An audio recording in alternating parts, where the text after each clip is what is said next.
നമസ്കാരം. യഹൂദ വിരുദ്ധതയും വംശീയ ചിന്തകളും മനസ്സിൽ പേറുന്ന ഡോക്ടർമാരെയും നഴ്സുമാരെയും പിരിച്ചുവിടുന്നത് കൂടുതൽ എളുപ്പമാക്കുന്ന പുതിയ പരിഷ്കരണങ്ങൾ നടപ്പിലാക്കാൻ ഹെൽത്ത് സെക്രട്ടറി വെസ് സ്ട്രീറ്റിംഗ് അനുമതി നൽകി.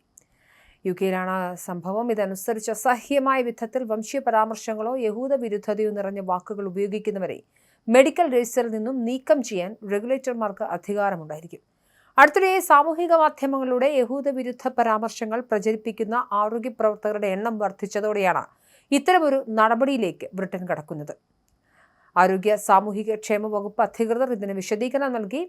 എന്നാലും ഒരു യഹൂദ അനുകൂല പ്രതിഷേധക്കാരന് നേരെ കഴുത്തുമുറിക്കുമെന്ന് ആംഗ്യം കാണിക്കുകയും യഹൂദ വിരുദ്ധ പോസ്റ്റുകൾ സാമൂഹിക മാധ്യമങ്ങളിൽ പോസ്റ്റ് ചെയ്യുകയും ചെയ്തിട്ടും NHSൽ തുടർന്നും ജോലി ചെയ്യാൻ അനുമതി ലഭിച്ച ഡോക്ടർ റാഹ്മെഹ് അൽവാദാനെ പോലെയുള്ളവർ ഇതിൽ ഉൾപ്പെടും. 31-കാരിയായ ഡോക്ടർക്കെതിരെ ഇക്കാര്യത്തിൽ അന്വേഷണം ഉണ്ടായെങ്കിലും അഭിപ്രായ സ്വാതന്ത്ര്യം എന്ന കച്ചിത്തുരുമ്പിൽ പിടിച്ച് ട്രൈബ്യൂണൽ വിചാരണയിൽ അനുകൂല വിധി സമ്പാദിക്കുകയായിരുന്നു. പിന്നീട് നടന്ന രണ്ടാമത്തെ വിചാരണയിൽ ഇവരെ 15 മാസം പ്രാക്ടീസ് ചെയ്യുന്നത് വിലക്കിക്കൊണ്ടുള്ള വിധി വന്നിരുന്നു. ഇതേ തുടർന്ന് യഹൂദന്മാരായ ജീവനക്കാരെയും രോഗികളെയും രക്ഷിക്കാൻ റെഗുലേറ്റർമാർക്ക് എന്താണ് പ്രതിബന്ധം എന്ന ചോദ്യമുയർന്നിരുന്നു. ഇതിനുള്ള മറുപടിയാണ് ഈ പരിഷ്കരണം. വംശീയവെറിയന്മാർക്ക് NHSൽ സ്ഥാനമില്ലെന്നാണ് ഹെൽത്ത് സെക്രട്ടറി ഉറപ്പിച്ചു പറയുന്നത്. അതേസമയം ഇറാൻ യുദ്ധ വിഷയവുമായി ബന്ധപ്പെട്ട് ബ്രിട്ടീഷ് പ്രധാനമന്ത്രി കീർ സ്റ്റാമർക്കെതിരെ അമേരിക്കൻ പ്രസിഡന്റ് ഡൊണാൾഡ് ട്രംപ് ഉയർത്തിവിട്ട അവഹേളനങ്ങൾ സ്റ്റാമർക്ക് അനുകൂലമായ തരംഗം ബ്രിട്ടൻ ഉണ്ടാക്കാൻ ഇടയായി എന്നാണ് ഏറ്റവും ഒടുവിലത്തെ അഭിപ്രായ സർവേകൾ സൂചിപ്പിക്കുന്നത്. ഇതുവരെ കുതിച്ചുയരുകയായിരുന്ന റിഫോം പാർട്ടിയുടെ വളർച്ച ഇപ്പോൾ മന്ദഗതിയിലായിട്ടുണ്ട്.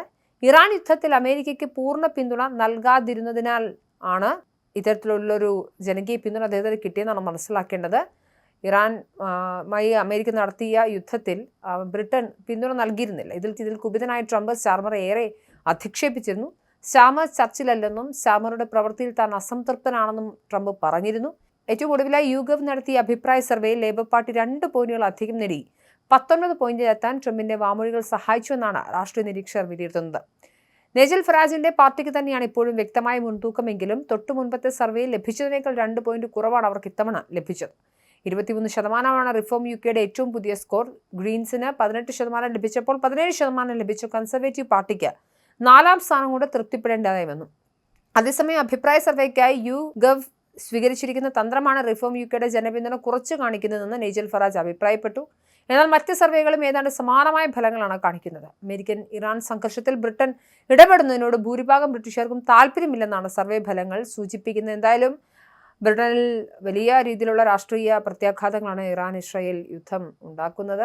ഈ ഘട്ടത്തിൽ ഇറാനൊപ്പം നിൽക്കുകയോ അല്ലെങ്കിൽ അമേരിക്കയുടെ സഖ്യത്തിൽ അണിചേരാതിരിക്കുകയോ ചെയ്ത കീർ സ്റ്റാമർ ഭരണത്തിനോട് ആളുകൾക്ക് താല്പര്യമാണെന്നാണ് സർവേ ഫലത്തിൽ നിന്ന് മനസ്സിലാകുന്നത്. എന്തായാലും യഹൂദ വിരുദ്ധത വെച്ച് പുറപ്പിക്കില്ല എന്ന നിലപാടിൽ തന്നെയാണ് കീർ സ്റ്റാമർ ഉള്ളത്. ഇതിനുവേണ്ടി സർക്കാർ പുതിയ നയവും രൂപീകരിച്ചിട്ടുണ്ട്.